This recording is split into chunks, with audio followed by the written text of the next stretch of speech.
Antoine Tshisekedi Tshilombo, President of the Democratic Republic of the Congo. I request protocol to escort His Excellency and invite him to address the Assembly.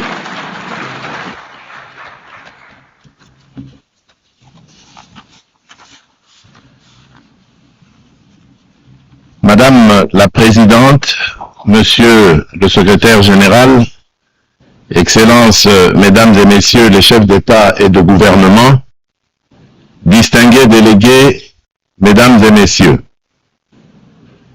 je voudrais avant toute chose, je saisis également l'opportunité que m'offre cette tribune pour rendre un hommage appuyé à son prédécesseur, Son Excellence Monsieur Philémon Yang, dont l'engagement et le dévouement ont marqué la précédente session. Enfin, je réaffirme la pleine confiance de mon pays dans l'action du secrétaire général des Nations Unies, M. Antonio Guterres, pour ses efforts constants visant à renforcer notre organisation et à promouvoir des solutions aux défis qui menacent la paix, la sécurité et la prospérité dans le monde, en particulier dans la région des Grands Lacs d'Afrique, dont fait partie la République démocratique du Congo. Madame la Présidente, je salue la pertinence du thème retenu pour cette 80e session, Mieux ensemble, plus de 80 ans au service de la paix, du développement et des droits humains. Il met en lumière 8 décennies d'efforts conjoints d'une organisation vouée à la paix, au développement et au bien-être universel, fondée sur une promesse indéfectible de sécurité collective. Le 80e anniversaire de l'Organisation des Nations Unies, garante de cette sécurité depuis 1945, est l'occasion de réaffirmer les vertus d'un multilatéralisme efficace et de rendre hommage à l'idéal de paix, de dignité humaine et de solidarité entre les nations qui inspira ses fondateurs. Si l'Organisation des Nations Unies demeure un pilier de la régulation des relations internationales, de la prévention et de la résolution des conflits, ainsi que de la promotion des droits humains et des libertés fondamentales, elle est aujourd'hui confrontée à des défis systémiques qui éprouvent sa crédibilité et sa capacité d'action. Les profondes mutations de notre époque, notamment la persistance des conflits armés, le dérèglement climatique, les crises humanitaires récurrentes et les menaces transnationales protéiformes, nous rappellent que le multilatéralisme n'est plus une option, mais une exigence incontournable qui s'impose à tous. Nous restons convaincus que les réponses aux défis du XXIe siècle ne peuvent émerger que de solutions collectives fondées sur la coopération, la justice et la responsabilité partagée. Madame la Présidente, à la suite de son élection en juin dernier, la République démocratique du Congo s'apprête à siéger au titre de membre non permanent du Conseil de sécurité pour la période 2026-2027. Je réitère au nom de mon pays nos remerciements les plus sincères aux États membres pour la confiance et la solidarité exprimée.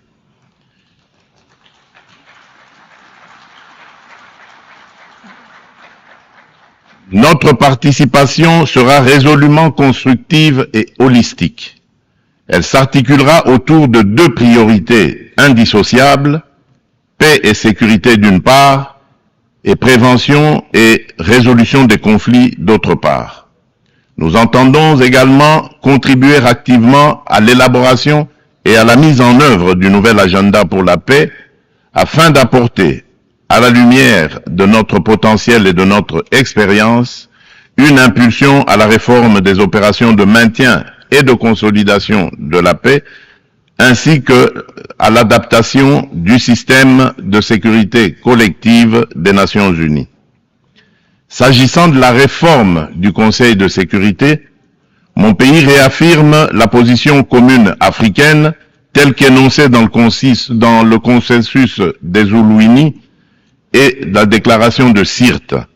c'est-à-dire l'Afrique doit bénéficier de 2 sièges supplémentaires dans la catégorie des membres non permanents et de 2 sièges dans celle des membres permanents, avec les mêmes droits, y compris le droit de veto, les mêmes privilèges et les mêmes obligations que les membres permanents actuels.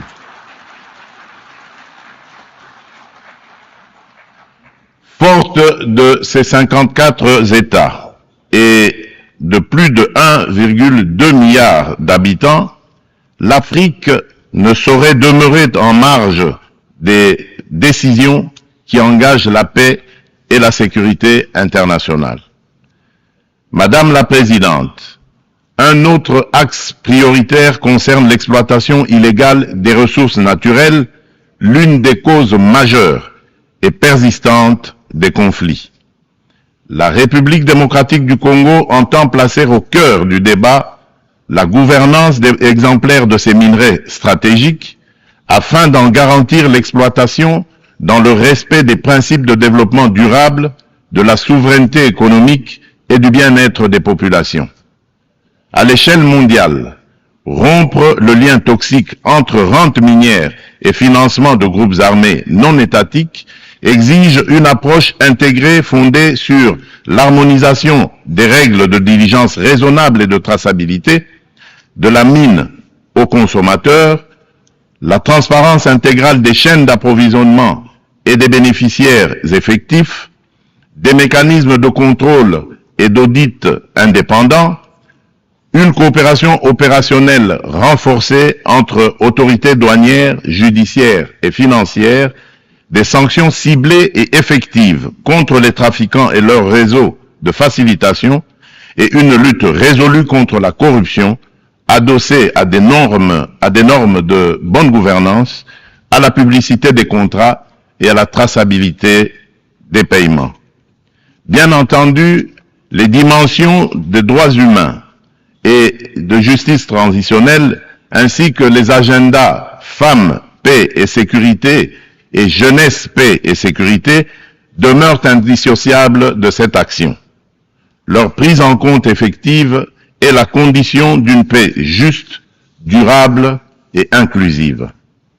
Madame la Présidente, à la veille de la mise en place de la commission d'enquête indépendante décidée par le Conseil des droits de l'homme des Nations Unies sur les massacres perpétrés il y a quelques mois par nos agresseurs et leurs supplétifs dans l'Est de mon pays, je lance un appel solennel à la communauté internationale. Elle a le devoir moral et politique de soutenir cette démarche essentielle afin d'établir la vérité, rendre justice aux victimes et jeter les assises d'une paix durable ancrée dans la mémoire et la responsabilité partagée. Madame la Présidente, alors que la planète se réchauffe et que les marginalisations s'aiguisent, ainsi et que les conflits se multiplient, le diagnostic qui avait inspiré en juillet 2023 la vision du nouvel agenda pour la paix du secrétaire général demeure pleinement d'actualité. Le monde est désormais confronté à des crises multiformes et profondes. Les fondamentaux de la prévention se sont affaiblis et le droit international, jadis puissamment rappelé par la Charte des Nations Unies, qui enjoint les États à s'abstenir de recourir à la menace ou à la force, est trop souvent bafoué. Notre système de sécurité collective en est ébranlé.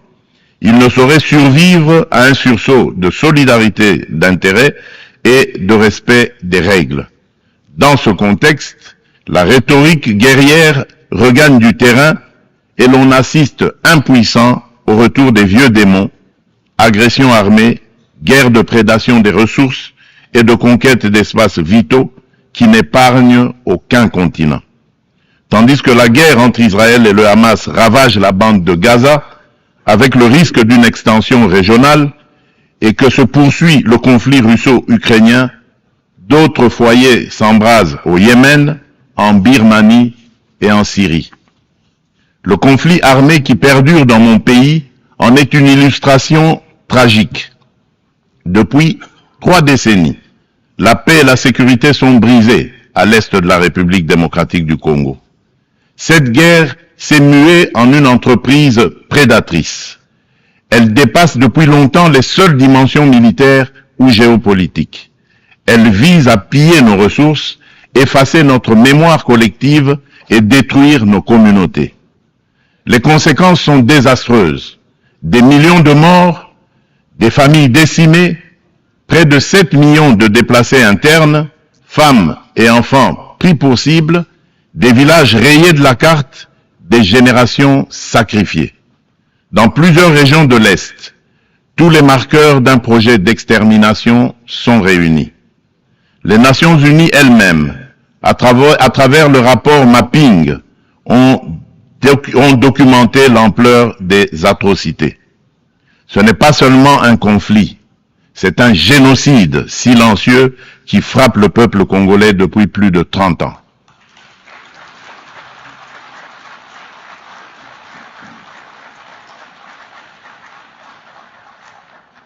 En juillet dernier encore, plus de 300 civils, dont 48 femmes et 19 enfants, ont été massacrés dans le territoire de Rutshuru par l'AFC M23 avec l'appui des forces de défense du Rwanda.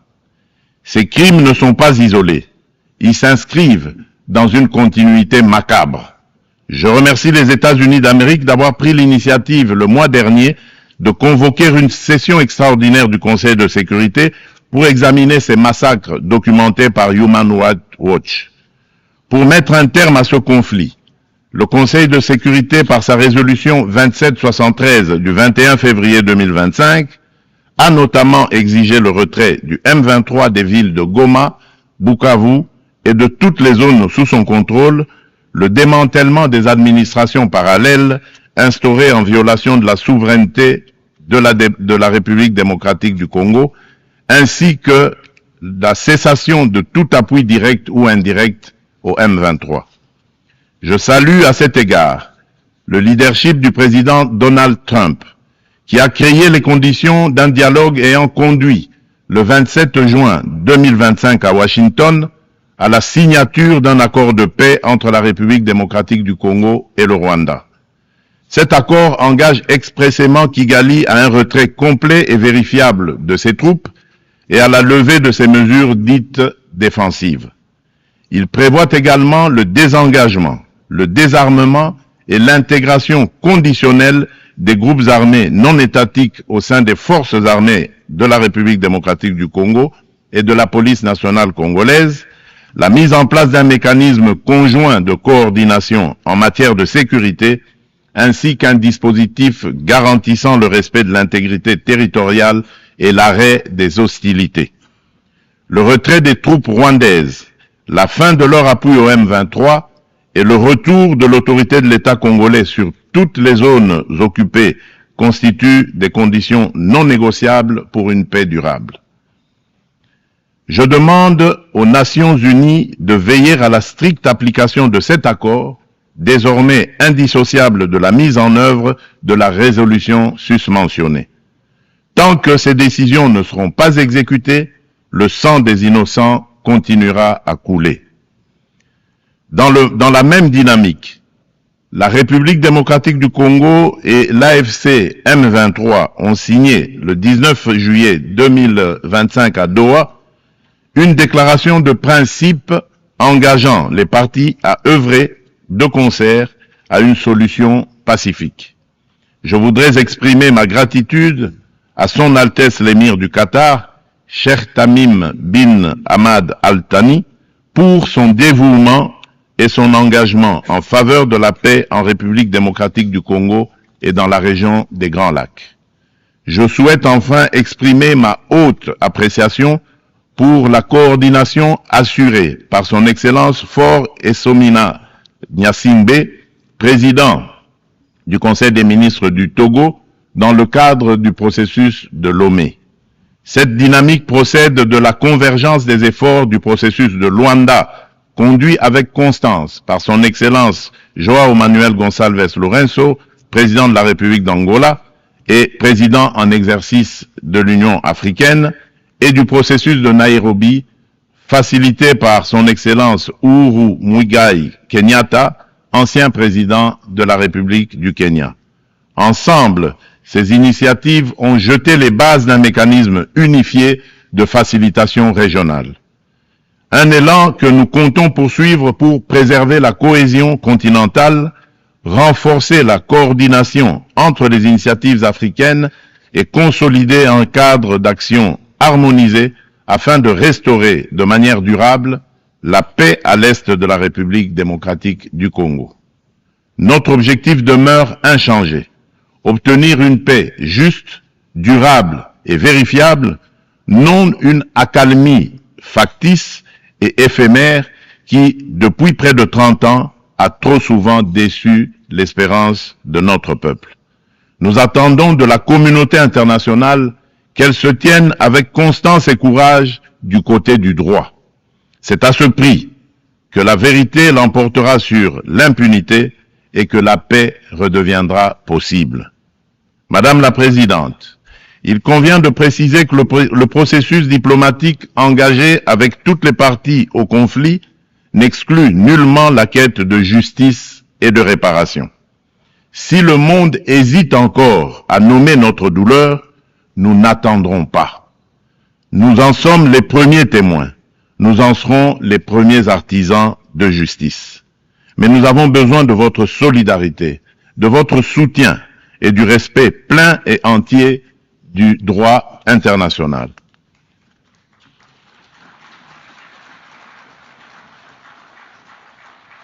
La République démocratique du Congo ne sollicite ni charité ni commisération, elle exige justice, vérité et dignité.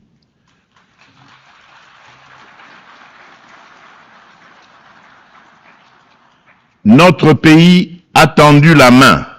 Nous avons signé des accords de paix, accepté le dialogue, pris des engagements pour la réconciliation. Mais une paix factice, bâtie sur l'impunité et l'oubli, n'est qu'un armistice précaire.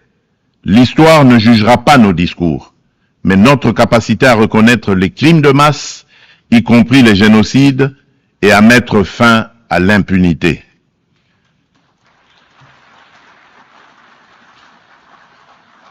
Madame la Présidente, la République démocratique du Congo est un pays de vie, de richesse naturelle et de résilience humaine. Nous voulons contribuer à la paix mondiale, mais la paix commence par la reconnaissance de notre propre tragédie. J'adresse à cette Assemblée un appel solennel. Reconnaissez le génocide congolais, soutenez notre combat pour la vérité et la justice et aidez-nous à bâtir enfin une paix durable au cœur de l'Afrique.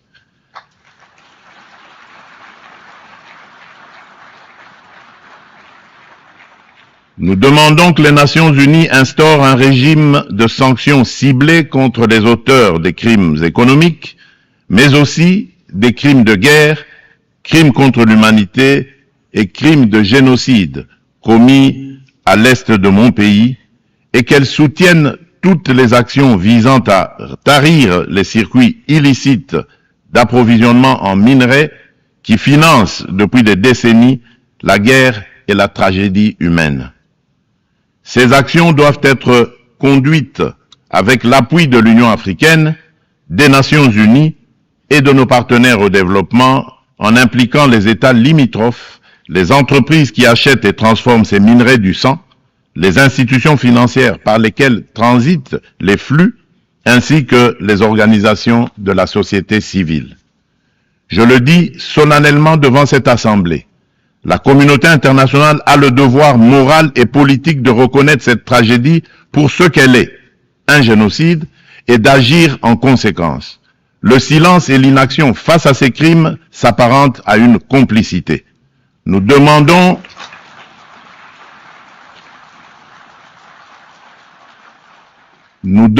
la mise en place immédiate d'une commission d'enquête internationale indépendante et dotée de moyens pour établir la vérité, rendre justice aux victimes et rompre le cycle de l'impunité qui nourrit ce drame depuis des décennies. Madame la Présidente, le terrorisme demeure une menace grave pour la paix et la sécurité internationale. Aucune région du monde n'est épargnée. Après l'Asie, l'Europe occidentale et l'Amérique du Nord, ce fléau s'enracine en Afrique et déstabilise plusieurs sous-régions. Al-Qaïda au Maghreb islamique, bien que fragilisé par l'action internationale, conserve ses capacités dans des zones grises et diffuse son influence.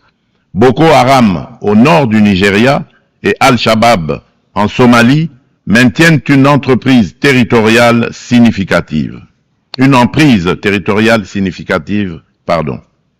En Afrique centrale, après les ravages causés par la Lord's Resistance Army, LRA, de Joseph Kony, le nord-est de la République démocratique du Congo subit les exactions des forces démocratiques alliées, les ADF, un groupe terroriste ougandais ayant fait allégeance à l'État islamique.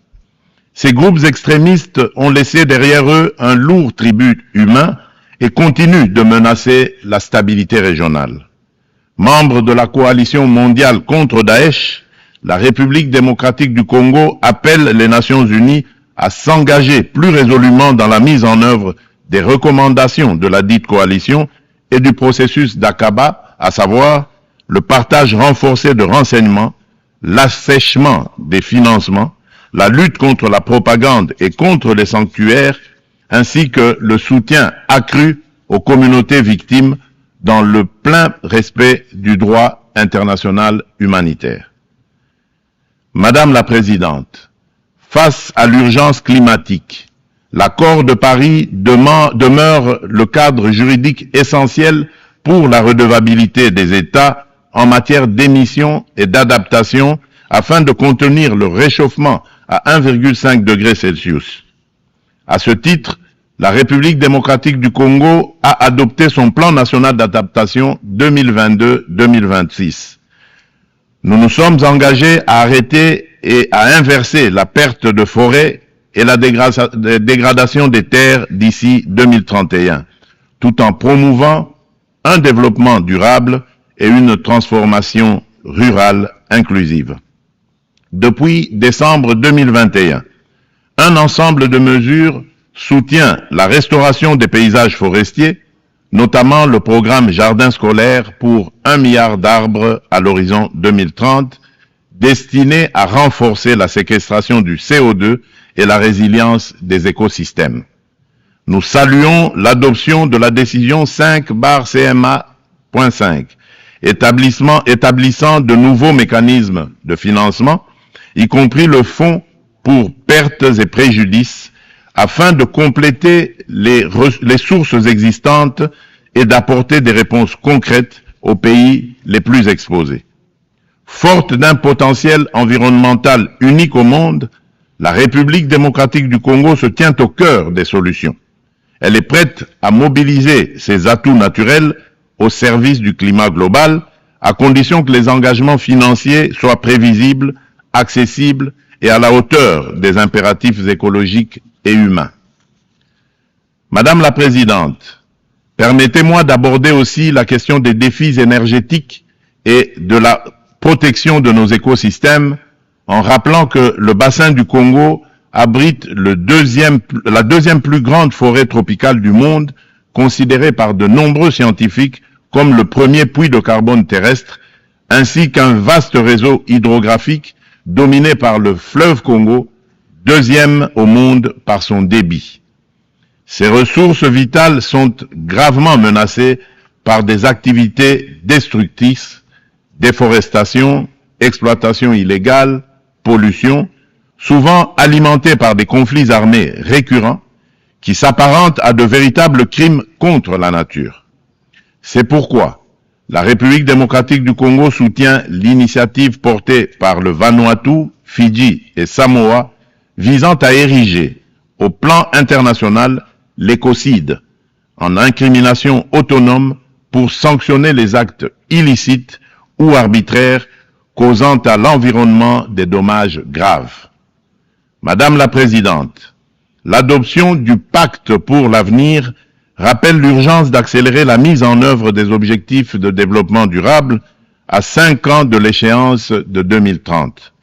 La République démocratique du Congo a inscrit cet impératif au cœur de son action à travers le plan national stratégique de développement 2024-2028 qui place l'homme congolais au centre des priorités et intègre les 3 dimensions du développement durable, environnemental, social et économique. Ce plan s'articule autour d'orientations nettes, à savoir consolider la sécurité et la gouvernance démocratique, moderniser les infrastructures et le climat des affaires, protéger l'environnement et garantir l'accès aux services sociaux de base, eau, assainissement, éducation, santé, électricité, etc. Le bilan demeure contrasté, car seuls les ODD 12 et 13 paraissent encore atteignables d'ici 2030, mais des progrès tangibles sont enregistrés. La gratuité de l'enseignement a permis à plus de 5 millions d'enfants de retourner à l'école. La couverture de santé universelle élargit l'accès à des soins de qualité. Les politiques d'autonomisation des femmes réduisent les disparités socio-économiques. Ces acquis restent toutefois fragilisés par l'insécurité persistante dans l'est du pays et par la vulnérabilité de notre économie face aux chocs exogènes. Notre économie doit donc se transformer pour devenir un levier de durabilité et de prospérité. Pays solution face aux défis climatiques, mon pays entend valoriser ses forêts, ses tourbières et sa biodiversité au sein d'une économie climatique orientée vers une croissance verte, résiliente et sobre en carbone. À cet égard, le projet Grand Tinga, l'un des plus vastes complexes hydroélectriques au monde, incarne notre ambition et renforce le positionnement de la République démocratique du Congo comme pays solution. Fournir une énergie propre et compétitive pour électrifier nos territoires, décarboner notre industrie, soutenir l'intégration énergétique régionale et ouvrir la voie à de nouveaux usages, dont l'hydrogène vert. Cette trajectoire s'appuie sur le développement de marchés carbone intégrés, l'attraction d'investissements responsables et la création d'emplois décents et de moyens de subsistance durables pour nos communautés. Il reste cependant un obstacle majeur, la contrainte financière. Le fardeau croissant de la dette publique africaine, conjugué aux flux financiers illicites, réduit nos marges de manœuvre. Les besoins additionnels pour atteindre les ODD en Afrique sont estimés à 1600 milliards de dollars. Dans le même temps, les sorties illicites de capitaux minent nos devises et notre stabilité macroéconomique. D'où la nécessité d'une réforme urgente de l'architecture financière internationale afin de garantir aux pays en développement un accès juste et prévisible à des financements concessionnels alignés sur leur trajectoire nationale, y compris via une meilleure recanalisation des DTS, la capitalisation des banques multilatérales de développement, des facilités de liquidité contracycliques et une lutte renforcée contre les flux illicites. Madame la Présidente, depuis mon accession à la magistrature suprême de mon pays, la République démocratique du Congo, j'ai impulsé à la conduite de la chose publique une dynamique nouvelle intégrant systématiquement la dimension genre à tous les niveaux afin d'assurer une présence accrue des femmes dans les instances de décision. À titre illustratif, la part des femmes au sein du gouvernement est passée de 17% en 2019 à 32% en 2025.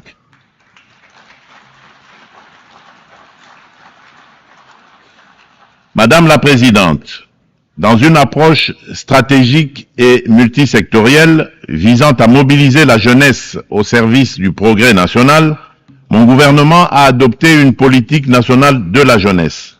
Celle-ci consacre l'engagement de l'État à faire de la participation pleine et entière des jeunes à la vie de la nation une priorité transversale assortie d'objectifs clairs et mesurables. Madame la Présidente, La République démocratique du Congo aspire à la paix, à la justice et au développement. Elle est prête à agir à vos côtés pour une organisation des Nations Unies plus forte, plus inclusive et plus juste. Forte de ses atouts humains, naturels et stratégiques, mon pays entend les mettre au service d'un avenir meilleur pour les générations futures de notre maison commune, la planète Terre.